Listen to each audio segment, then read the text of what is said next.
बैठे हुए थे तो छोटा ध्रुव भाग के गया, पिताजी की गोद में बैठ गया।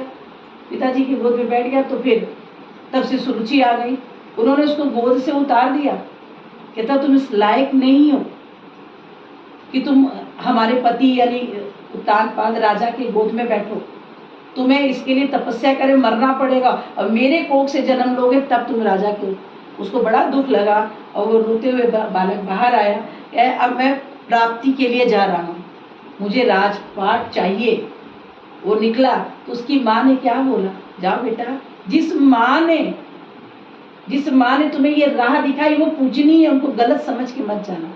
ये है नीति, समझाने का तरीका होता है। अगर सामने वाला कोई गलत कह रहा है या कुछ बुरा कह रहा है तो वो बुरा एक्चुअली मैं नहीं कह रहा, वो हमारे लिए कहीं ना कहीं अच्छा हो रहा। फॉर एग्जाम्पल, हमारे पापा ने हमको डांट दिया, हमारी मम्मी ने हमको 2 थप्पड़ लगा दिया क्योंकि तुम पढ़ नहीं रहे हो, तो क्या वो मेरा बुरा चाह रहे हैं? मेरा बुरा नहीं चाह रहे हैं, वो ये चाह रहे हैं कि हमारा मस्ती में, हम खेल कूद में हैं, हम कहीं हैं, तो हमें क्या करना है, भगवान के नाम में आना है, यानी कि हमें अपनी पढ़ाई करनी है, तो मेरा भला चाह रहे हैं। तो ऐसे ही वो भी तो सुनीति ने कहा नहीं, गलत नहीं है माँ को बुरा मत कहो। लेकिन जब वो तपस्या करने के लिए निकला तब उसकी 6 महीने की जो तपस्या रह गई थी, भगवान वो नारद जी कहे वाह मेरा बच्चा आ रहा है, अब इसको भगवत प्राप्ति करानी है।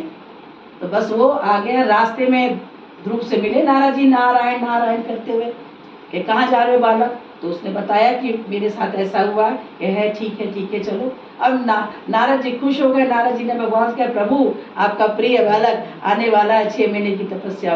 तो ध्रुव ने सिर्फ 6 महीना ही तप किया था, और जब वो चाहने गए मांगने के लिए, तब वो जब तपस्या किए तो वो सब भूल गए कि उनको कुछ नहीं चाहिए।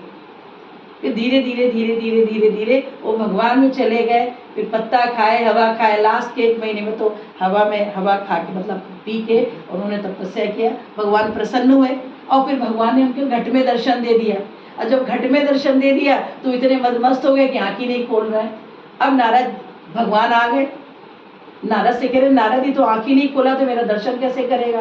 कहे प्रभु आप अंदर गए हैं तो दर्शन कैसे करे आपका? वो अंदर ही अंदर आपको। इसीलिए ये एक एग्जाम्पल दिया गया है कि भगवान बाहर तो दर्शन देंगे, पहले आपके घट में दर्शन देंगे।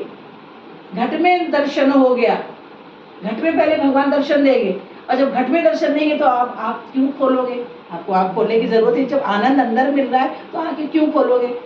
फिर कहे अब क्या करें उपाय? भगवान ने कहा मैं हटता हूँ इससे। तो भगवान अंदर से हट गए। जब हट गए तो एकदम चौंक गया, अरे जिसको हम देख रहे थे वो कहाँ चले गए? आँख खोला, देखे भगवान साक्षात सामने खड़े हुए। गले लगा लिया भगवान ने। तो कहे तुम जिस कारण आए हो तुम्हें राजपाट देंगे। कहे अब हमें कुछ नहीं चाहिए, अब हमें कुछ नहीं चाहिए, अब हमें आपका दर्शन हो गया। भगवान कहते नहीं, दुनिया ये ना कहे कि जो बच्चा हमारे लिए आया संसार मांगने के लिए, संसार तो देंगे ही देंगे क्योंकि उसको संसार में रहना ही रहना है। एक काजल के टीके की तरह कि अब तुम मेरे नाम के साथ 36 वर्ष तक, 36,000 वर्ष तक, 36,000 वर्ष तक ध्रुव ने, और किससे? राम जी ने तो 11,000 वर्ष तक किया, पर वो 36,000 वर्ष तक। भगवान कन्हैया ने तो 125 वर्ष तक किया था। समझ में आया? तो वो गया क्या नहीं चाहिए, तो फिर कहेगा मेरे नाम से लेके फिर राजपाट करो। तो भगवान ये हैं, भगवान देखते हैं और आपका चुनाव करते हैं कि आपको क्या करना है क्या नहीं करना है। वो भगवान देते हैं आपको करने के लिए। इसीलिए तो मनुष्य चोला, अगर ये दुनिया में सब आ जाएंगे, सब भगवान में चले जाएंगे तो कर्म कौन करेगा? भगवान ने कहा कर्म करते हुए मेरा नाम लो मन से। मन यो मनुष्य नाम कारणम बंध मोक्षो। मन ही मनुष्य का मोक्ष और बंधन का कारण है। मन ही मनुष्य का मोक्ष और बंधन का कारण है। इसलिए मन प्रभु में लगाओ और इंद्रियों से संसार का वर्क करो। अब कहोगे ये पॉसिबल नहीं है। अब ये पॉसिबल नहीं है तो ये पॉसिबल है। कहते ना इम्पॉसिबल, तो इम्पॉसिबल में आई एम पॉसिबल, पॉसिबल है। इम्पॉसिबल कुछ नहीं है। हाँ, संसार पूरा नहीं मिल सकता क्योंकि भगवान ने संसार को परफेक्टली अनपरफेक्ट बनाया है। वो संपूर्ण नहीं है, वो नहीं मिलेगा आपको। किसी को कुछ मिल रहा है, किसी को कुछ मिल रहा है, किसी को कुछ मिल रहा है। आप ये समझ रहे हैं ना, सबको सब कुछ मिल रहा है, लेकिन आप जो चाह रहे नहीं मिल रहा, तो आप कहते मेरे भाग्य में नहीं है। तो जैसा आपने पूजन में कर्म किया था, कर्मा अकॉर्डिंग सब मिल रहा है, और जो आपके सामने आ रहा है वो आपको दिखना चाहिए कि मैं सब कर्मा के अकॉर्डिंग सब मिल रहा है। अच्छा मिल रहा है, बुरा मिल रहा है, तो आपको ये अपने आप में संतोष करना चाहिए, हमने बुरा किया होगा तो मिल रहा है, हमने अच्छा किया होगा तो मिल रहा है। अच्छा तो भी तो मिल रहा है, तो बुरा मिला तो उसको क्यों नहीं एक्सेप्ट करते? अरे वो तो जो बुरा है, उस बुरा हमारे लिए अच्छा ही होता है। क्यों?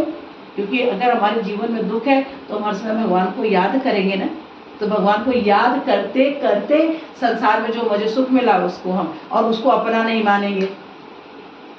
ते बोलते हो ना, आरती करते हो, ओम जय जगदीश हरे, स्वामी जय जगदीश हरे, भक्त जनों के संकट क्षण में दूर करे।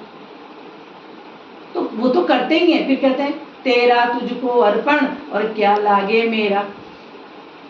क्या तुझे तेरा तुझको अर्पण, क्या फिर कहते मेरा मेरा रजिस्ट्री, मेरे नाम ये, मेरे नाम ये, मेरे नाम ये, मेरे नाम ये, हो गया तेरा तुझको अर्पण हो गया। फिर ज्ञान से बताएंगे, अरे प्रभु आपको तो दिया है, बट आप हमको खर्चा करने के लिए तो देंगे ना, करने के लिए तो देंगे ना।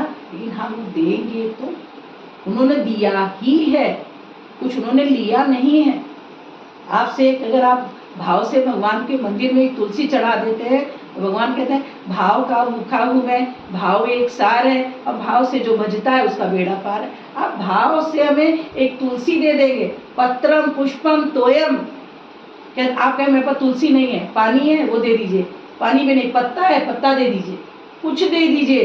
भगवान आपके भावों को देखते हैं, भगवान आपके घट में बैठे हैं, वो हर पल हर क्षण आपको देख रहे हैं। कभी कभी आप लोग बोलते हैं ना धीरे धीरे बोलो कोई सुन ना ले, फिर कहते हो दीवारों के भी कान होते हैं, तो सब तरफ से भगवान ही तो है, तो कान क्या होता है, वो तो सुनेंगे ही सुनेंगे। वो सुन क्या रहे, जो तुम बोल रहे हो ना वो भी वो देख रहे कि तुम ये बोल रहे हो, किसके लिए अच्छा बोल रहे हो, किसके लिए बुरा बोल रहे हो, भगवान ये देख रहे हैं। इसलिए कोशिश करो अच्छा करने की, बेस्ट करने की।